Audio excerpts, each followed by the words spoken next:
From dog tags to ownership, heroes take the lead. Stories of veterans building dreams with passion, drive, and speed. From service to success, we're here to inspire the quest. Dog tags to ownership, we're the best. Take the prize. From the battlefield to the boardroom, this is DogTags to Ownership, the podcast where veterans share their journeys from serving our nation to leading in business. Hear inspiring stories of grit, growth, and the entrepreneurial spirit that drives those who serve to succeed. Tune in and take the first step toward your own mission in entrepreneurship. Military One Percenters, welcome to DogTags to Ownership, where once a week we interview veterans who charted a path towards entrepreneurship.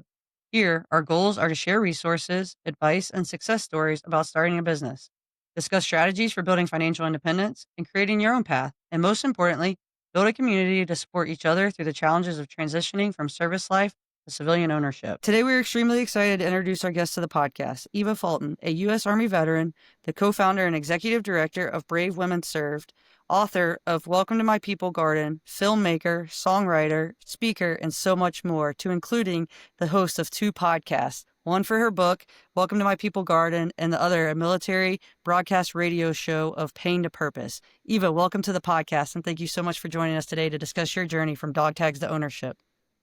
Thank you. How are you? Doing awesome. We really appreciate you coming on today to talk to us about your journey and from turning your dog tags into ownership, and really about your experience in writing a book and your brand and getting your book out there, and then also being a fellow podcasting host on the military broadcasting radio. But to start, could you tell our listeners a little bit about yourself and your military service? Sure. I am an Army veteran, served in Operation Desert Shield, Desert Storm. It was the original Gulf War in 1990 to 1991. So I was there from the middle of December of 1990 to the middle of May 1991. Just under the 6 months, we were that first cohort of female in the military who were having served in a combat zone, which was, as you know, far different than predecessors from prior wars and conflicts. I was a paralegal, so I was a 71 Delta staff sergeant in a JAG Corps, worked on court martials and Article 15, unfortunate soldiers out of the military who didn't perform to standards, and got to do some admin and ops law stuff, and that was pretty cool. Worked on some pretty neat congressional hearing topics. That was if you remember the war trophy congressional hearings that were being held, I got to work on those. Collecting some of the information from Fort Stewart, Georgia, and Hunter Army Airfield. Let's see. Different places that I served at was Germany twice. That was Heilbronn, and then Kaiserslautern. P-Town was where I ended up. But in between was Fort Stewart, Georgia, Hunter Army Airfield, and Fort Hood. So not easy assignments, except unless you count a 3-corps at Fort Hood, but that was still plenty of field time and stuff. I enjoyed it. And when you decided to transition out of the military, what was your reasoning behind saying, okay, it's time for me to get out? It wasn't really something that was my choice. It was a military medical discharge. I was in a really bad car accident on my birthday, my 22nd birthday. Survived war to end up in this really bad car wreck on my birthday in 1992, and suffered some severe injuries. Had 3 pelvic fractures, 2 knee fractures, 2 ankle fractures. It messed up my back, and for a while I was able to do PT and rehab. I made it through BNOC and everything, but when it came down to it, I was supposed to deploy to Tazar, Hungary, and I couldn't wear my backpack. I couldn't, my knees and my back were not cooperating when I was in Germany. So I didn't get to deploy, and they said, so I didn't have the opportunity that a lot of people do with TAPS. It was a very quick transition, and I had just gotten married the year before. So in some ways on the personal side, it was not horrible timing, but then I didn't have that preparation time for the transition. When you transitioned out, what were your goals, I guess, when you got out, and what did you start doing when you Well, first got out? what I thought was going to happen was use my paralegal skills and think that that was going to transfer over, but the civilian legal firms didn't want to recognize my experience as a paralegal. I mean, I did the gamut of the legal research and actually writing opinions for lawyers and everything. The civilian sector didn't equate that and wanted me to start back over at like ground zero, making $25,000 a year.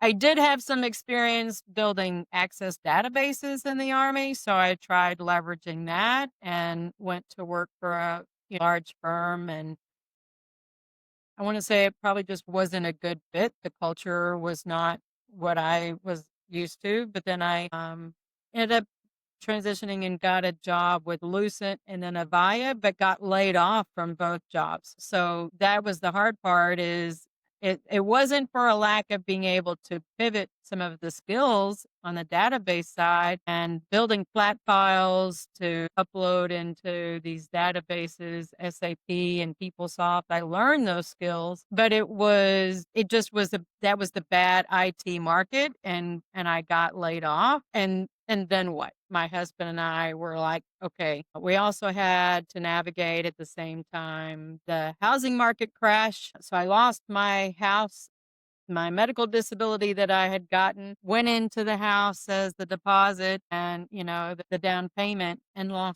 lost all of that. It was the hard part was that was the beginning of being able to work on federal contracts as a woman owned or a service disabled veteran business. And there are the the tools that are in place now were not quite so, prepared then to be able to help us. I took the classes with the SBA and thought I understood the legal side of things, being able to read through stuff, but that it was still those other resources to help me manage a business were not there. What was the first business that you tried to set up or start up when you first got out?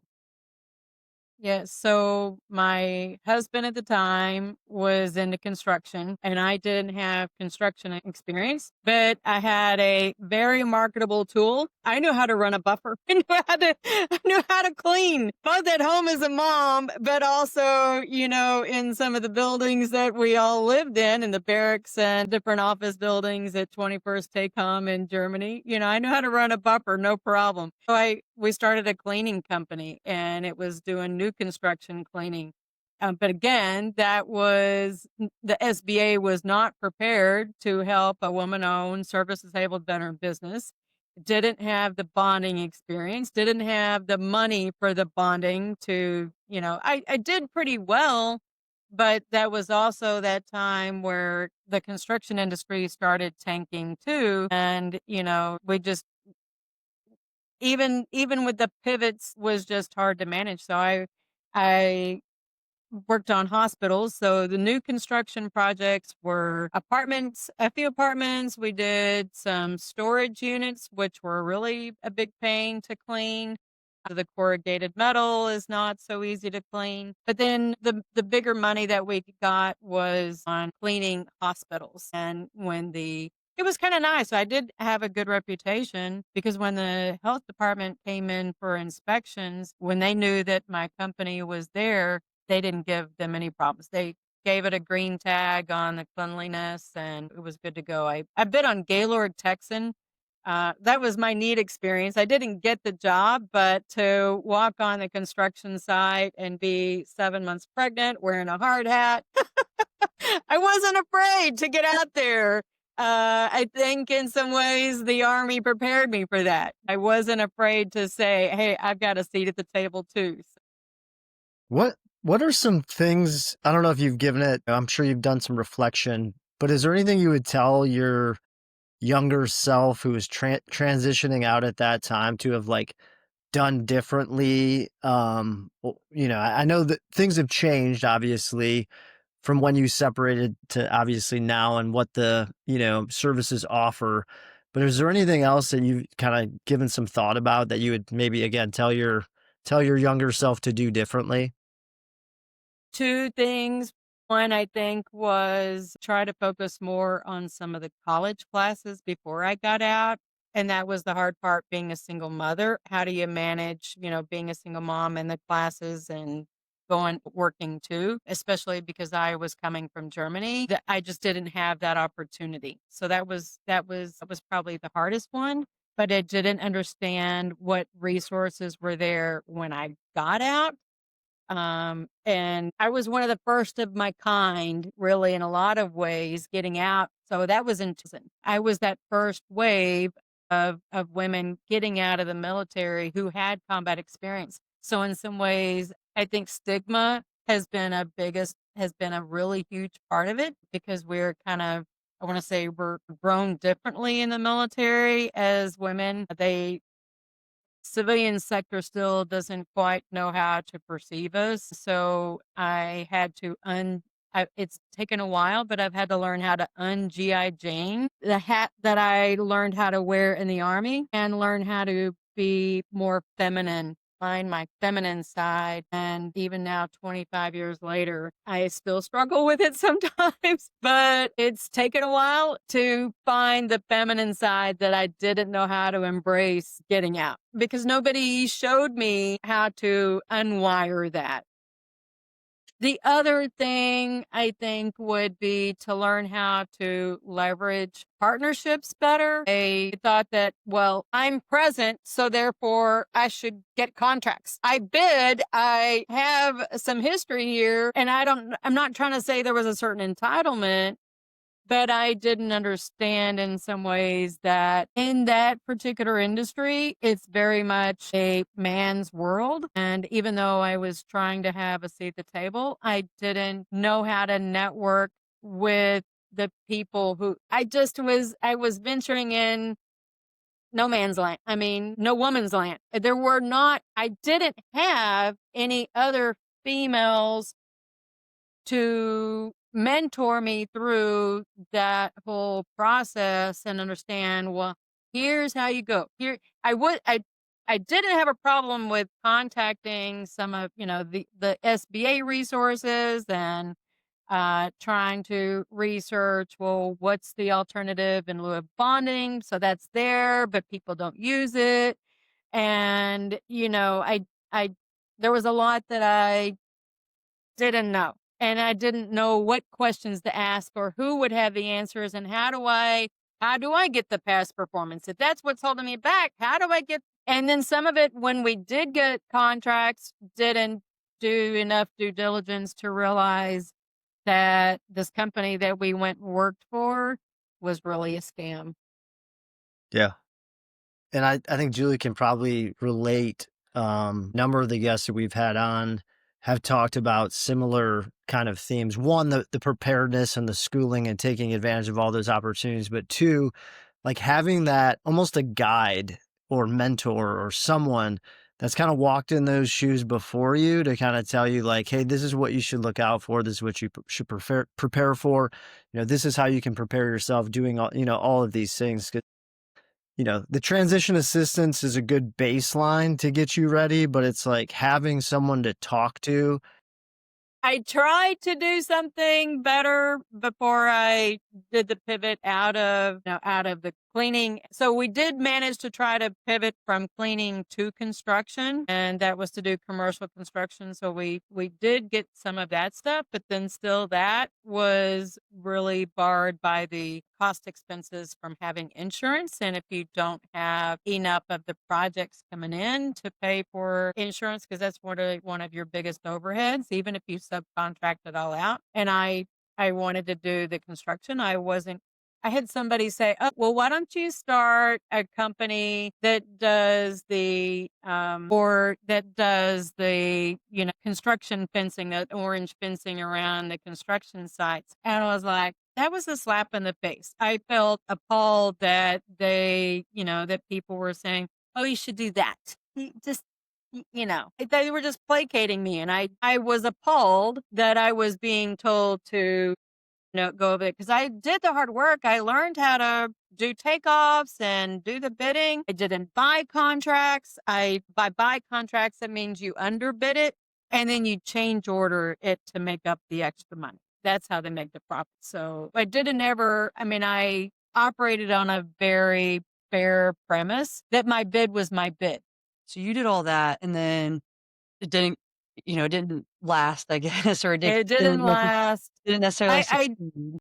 I did work with some other veteran-owned businesses, and so I was the original founder of the National Organization of Service Disabled Veteran Businesses, the NOSDVB. I have not even looked to see if it's still around, but I did get the C3 on it first go around. So I did the hard work to get it started, but because I still had a family to feed, 4 kids, and at a couple of years there, I had zero income on my Social Security statement. My health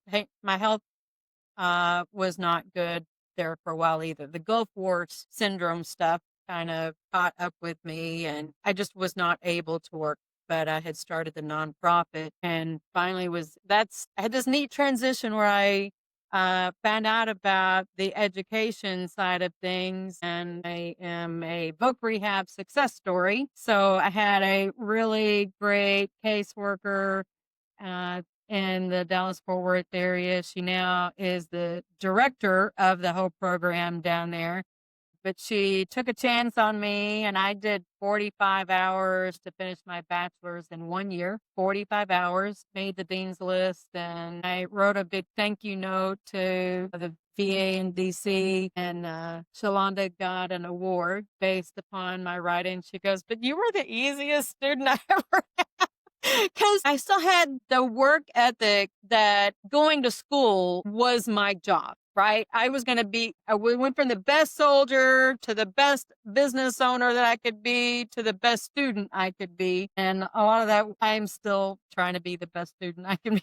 Well, I guess with, all of the trials and tribulations of your entrepreneurship, and then kind of, I don't know if you hit rock bottom, but going down to like having no money, is that what really, I guess, got you to write your book, Welcome to My People Garden? Is that what was kinda like the catalyst for that? And then also, your the Brave Woman Served, like, speaker series, was that, like, the catalyst to have you start doing those things? Yeah. So it was really, that cathartic side of writing because I was going through a very deep time. It took me 10 years to write Welcome to My People Garden. And I had all these little, you go to church and you get those little pieces of paper to write notes on. Well, my Bible had like, 50 of these, note here, note here. I had this verse underlined and this when I was going through my MBA program. So that was where Shalonda, my BA caseworker, when I graduated, she said, "Eva, for you to compete with your peers, I'm going to send you to go get your MBA." So I immediately got to transition to the MBA program. I didn't have a car, didn't know anything about a lot of the social resources. I borrowed my mom's truck to go and, originally even to go see at voc rehab. And I was able to go to a private college because they offered online degree programs, and I had 2 young kids in school. That was the thing that helped us survive because that was my only income coming in, and I didn't know how to navigate any of the other resources. I had at one time even applied for food stamps, and I could have had a phone interview, but I didn't have a car. So I never followed up. I just didn't, that's not something I grew up with. That wasn't something that was acceptable for me to be able to take a handout, maybe I guess that there's a certain amount of shame that I saw in asking for that kind of help. And I guess then there's a lot of me that has just vowed I don't want to let that happen to somebody else. And so my education has continued. I ended up going and getting my second master's several years ago with an organization called Veterans Campaign. So it's a Master of Arts in Public Leadership with the University of San Francisco. And now I'm working on my PhD in public administration, and I'm studying the unfulfilled needs of female combat veterans because we've not been asked, pertinent questions. What else do you need? But it took, and I'm circling going back to your question, that it took 10 years to write that book. And then it took me another 5 more to do the rewrite that just came out August 12th, because both of my ex-husbands had passed away in 2014 and 2015. I wanted to get the book published. I got it published originally in 2018. And, now that I've had some of this healing happen, I could come back and finish the outline of it. I really tried to design Welcome to My People Garden as something that you can own as a transformation thing. It's not a read it and done. There are a lot of small groups at churches out there where it's a 2-book thing. You've got the book you read, and then you've got the workbook side of it. But I didn't want somebody to have to buy 2 things. So I kind of built a semi workbook in it and gave homework assignments so that it's a process, right? It took us a long time for us to get, I want to say, to where we are. In some words, I want to say the word damaged, but we got broken. We were broken into these little cracks formed into our soul over time.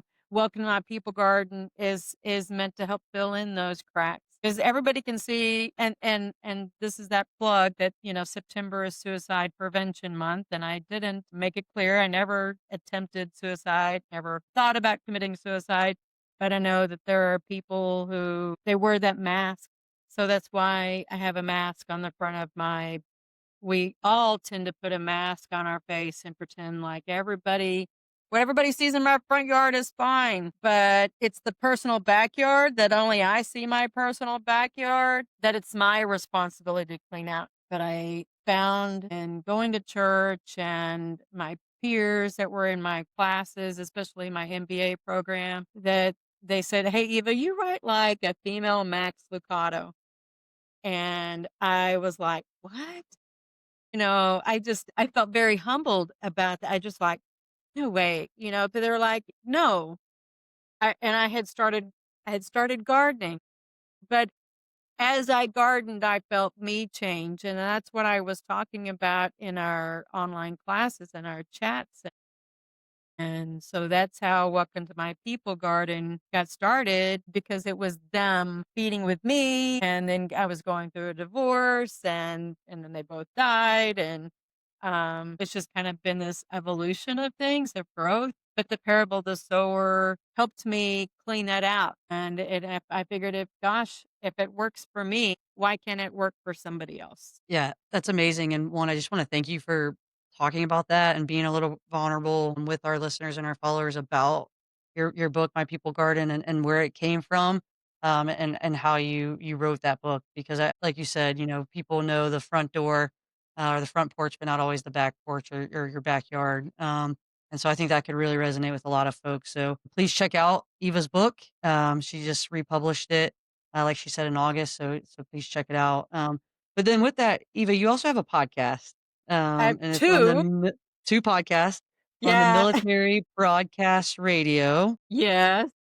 So can you talk to us a little bit about your podcast?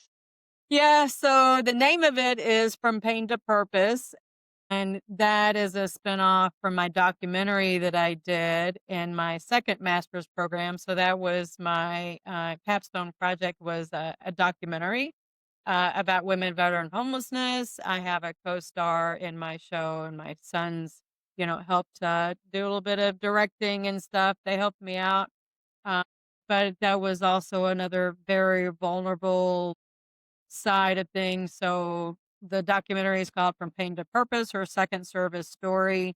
And it's still been making the film festival, runs. It finishes up this year. I'm not going to put it in any more festivals, but next year I'll probably do some some screenings with it, because I'm hoping that by that time I'll also have my PhD finished.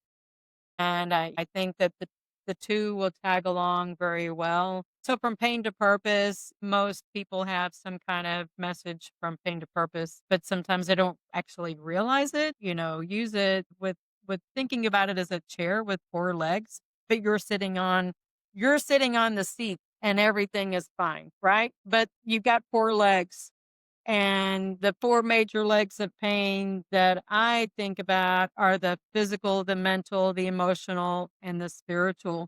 And when you have one of those start to falter, then it makes a different leg start faltering as well. But a lot of people, like, I don't know where, what your story is. You're finding some kind of pain to purpose story, I'm sure, or you observed other people's pain and you're researching so that you're preventing some pain. But there are a lot of people who go through stuff like me who have flipped that narrative around and said, look, if I know I've had at least one person tell me that writing my book, Welcome to My People Garden, saved them. Because she said, "Lisa, I think that when you wrote that, you were like in my head."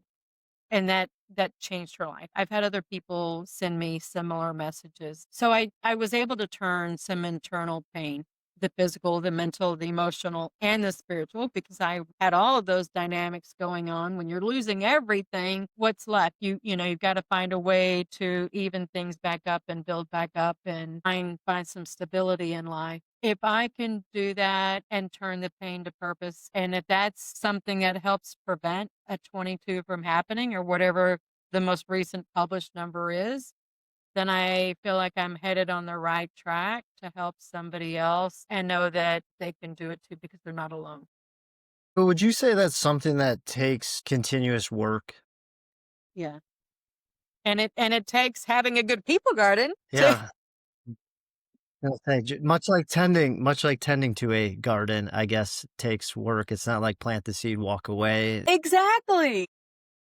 Having not read the book, but I'm curious because you talked about almost like, and I've read some books that are probably in that realm of like self-improvement, right? And a lot of them will have like the homework assignments. So you can kind of reflect on what you've read and then do like almost apply, that, those steps, I guess. But again, it's something that you can go back to time and again, right? And just kind of refresh, Oh, for sure. reorient.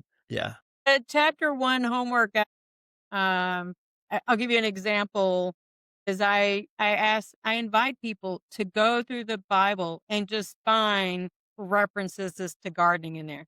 And that's how I ended up coming across all these garden terms. When I was reading and I kept saying land, soil, seeds. I saw all these terms and it just, I don't know, I felt like, what was the name of maybe I was a little OCD about something, where you see these things, you see trends. Yeah. I started seeing these trends and that's what stuck with me. And I was like, oh, gardening, it's gardening. Oh my gosh, that's another gardening term. That's another gardening term. I mean, it was fields, the path to the field. It just kept resonating over and over again. That first homework assignment is to find the terms, right? And one other homework assignment is to write your autobiography. You could do a 2-page or whatever, but I asked some important questions in there about who do you think you are? And that takes a lot of self-reflection. So by the time you're getting to the end, and this is not, like I said, it's not a read it and you're done and 2 hours. It's not, because it's not a very thick book at all. Okay. But it's a contemplative book. So by the time you get into the end, and this is designed for you to help grow, just like a plant would, that you would grow up with a book. Yeah. And I think, I don't know, perhaps it's just age and maybe wisdom, but it's like the things that become important in life become a little bit clearer, and the things that are not so important or don't necessarily make you happy that you think they would when you're younger, like money or something like that, are less important. Obviously, some money's good to have, but chasing that doesn't necessarily have the same draw as we've kind of talked about on this podcast, like chasing time, spending time with family, friends, those types of things. developing relationships and that sort of thing. So I'm guessing some of that is in the book as well. So I'd have to check it out. It is. But a lot of it, I think, I share some of the things that my second husband had shared with me, because it was not an easy breakup. It was not one that I had expected. He had he had stage 4 liver disease. He was an alcoholic. There was some abuse involved, but I didn't recognize that at the time. And that's where there's some of that other, sorry, self-reflection of you dismiss behaviors and think that this is normal. This was my second marriage, so I excused probably more than I should have. Um, and for the sake of thinking that I'm keeping my marriage together, I'm going to be successful in this one. I must be successful in this marriage. I'm a Catholic. I had some spiritual challenges that I was dealing with and wondering whether I was not fulfilling God's work, if I was giving up on a marriage, until I got to a point for my own self preservation. I had to change that narrative as well. So Mark originally left me the week of Christmas 2008. And my then 5-year-old daughter came in there when I was prepping for Christmas goodies, baking and all the wifely mommy stuff. And my daughter said, "Mom, Dad's got a new house, but you're not going, sorry." And that was Christmas 2008, really. And I had part of that work transition. I pivoted in 2008 and went to work for ICE, contract specialist. That was dealing with that at work and just managing your own stresses. I probably cried at work way too much and not understanding what emotional support system I coulda, shoulda, woulda had. But I didn't know about a lot of the resources that probably were available, but I wasn't really could have been or should have been with the VA. But that was also the experience then, was they weren't used to dealing with women at the VA and being able to help us. I mean, that's one of the things I love about being on military broadcast radio and being a host, is that I, as a woman veteran, have a voice. And I'm going to use my platform to engage people and help share my journey with you, Julie, so that you know that you're not going to get the same kind of treatment that I've gotten. So if we're talking about business, and I know that's, entrepreneurship, I'm going to help you put the spin on it, that sometimes entrepreneurship is not going to be just in owning a business, but it's owning our care and the opportunities that we help get ourselves informed about. Because we learned in the military how to be a Radar O'Reilly and be in, fix things. We know how to overcome those obstacles. That doesn't change when you get out. And we still need to be leaders in our communities and in our families to figure out what the answers are. Because if we don't have the, Maslow's hierarchy needs taken care of, food, clothing, and shelter, then we're doing something wrong. And we've got to remember, the Army and the military, whatever, gave us the resources and tools we need to figure out the answers to a lot of these problems. They taught us how to do that, and we just have to remember to use those tools. Yeah, and I think, Eva, you bring up a good point that Matt and I usually make on the podcast, or talk about, is really our podcast titled Dog Tags Ownership is really a dual meaning, right? It's dog tags ownership and the entrepreneurship, but it's also ownership over your life, Yep. right? So it's not just in the business world, but it's also that ownership over your life once you get out of the military, and using those skills that you learn in the military to help you once you do get out, and how can you be the most successful person that you can be, most successful entrepreneur, but also just most successful person. And so I want to hit on one point that you brought up, and the biggest thing for us is, we like, for our podcast, is to build a community to support military members or veterans who want to get into entrepreneurship through actionable advice and insights. And I know that your podcast also does the same thing with Pain to Purpose and helps build a community for folks. And same thing with your book, Welcome to My People Garden, is to really help build that community. What would just be a piece of advice or something that you would offer to our listeners and followers, as they're making that transition out of the military? I've already made the transition out of the military and are looking for the next chapter of their life. What's that good piece of actionable advice or insight that you would offer to somebody as they're looking to really take back their ownership of their life or ownership of a business? I think the biggest thing, and I had at one time written a proposal that it ought to be a program, and that's to find a sponsor. I think that I had called it the SAVE program. I forget what I had, or Savvy. I called it Savvy, but it's kind of a double entendre, right? Because it's really about saving one of us. When we PC, remember PCSing, and you always get a sponsor at your next duty station that helps you with that transition of things. And that helps you with neighborhoods and schools and all of that kind of job market when you're getting out. I wished I had had that mentor or that sponsor at wherever I was going and to help me learn how to navigate what's there.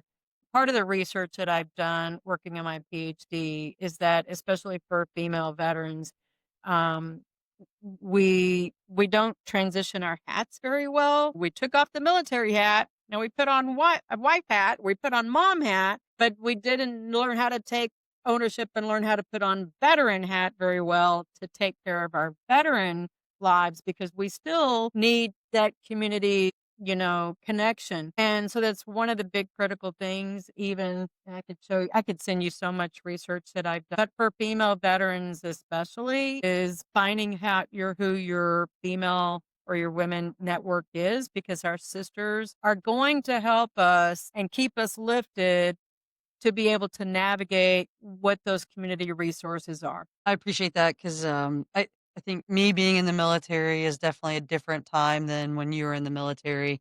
Yeah. My mom is in the military. She retired back in 19 after being in for 33 years, also a Desert Storm vet. It was a very different time for her. Yeah. Her best friend today still is someone she went to the Desert Storm with and was her roommate, and, like, they lean on each other, and, I just from my perspective, that was something that I admired from her and Jolanda, and having that friendship and being able to talk to each other and those shared experiences, and that's always been something for me, coming up is that, have close male friends, but also close, female veteran friends as well, and I think it's important for us to have those bonds and to have those people that you can talk to or call when you need and to help, like you said, your people guard and have them there. But I guess so with that, Eva, we're gonna wrap up here. Was there anything before we get to our last two questions? Anything that we didn't ask you or talk about that you want to bring up before I hand it over to Matt? So my other podcast is the Mighty People Garden podcast. So that's the one based upon my book, Welcome to My People Garden. I usually try to publish on Mondays. I missed last Monday and today. Hopefully I can get them published today. So I have that one. And through November, I'm donating half of the sales on Welcome to My People Garden to Military Broadcast Radio. It's available on Amazon, Barnes& and Noble. I'm sure there might be a couple other places, but those are the two main places. It's Welcome to My People Garden. Gotcha. Oh, Yeah. So even my question, I listen to a lot. I listen to a lot of real estate podcasts, audiobooks, that sort of thing. I have done some of this, I would say self-improvement, self-help, some of that stuff I really enjoy. What would you recommend besides your book, perhaps, that listeners read, whether they're transitioning out of the military, maybe they're just at a stuck point? What'd I you don't recommend? know. I don't know. I've been very careful about, I want to say corrupting what I read, because I don't want to read something and then write about it. I wanted to get through this and,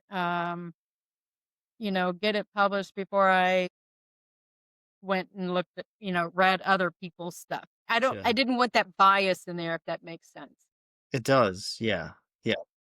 I mean, I would probably be guilty of that if I ever tried to write anything. would be, because subconsciously you're probably extracting a lot of that, right? And then injecting it perhaps into the book. So, Yeah, because I with my hiking, I've done part of the Camino de Santiago twice, and so on my last trip in March, I started writing the birth of another book called Chasing Mountains. So once again, I'm careful about not reading other stuff and uh blending it with so I am working on I have that project that I'm working on, and then I have a Christian fiction that is pretty cool. It's an adventure. It's like a Ocean's 11 meets not James Bond, but with a Jane flair because it's a female veteran in the lead. Cool. That's nice. awesome. Or even then, our last question for every episode, Admiral William McRaven authored the book, Make Your Bed, Little Things That Can Change Your Life and Maybe the World. So do you make your bed every day? I do. I may not be like perfect, but I do believe in pulling everything up. I have this saying that I've even shared with my kids: the state of your bed is the state of your head.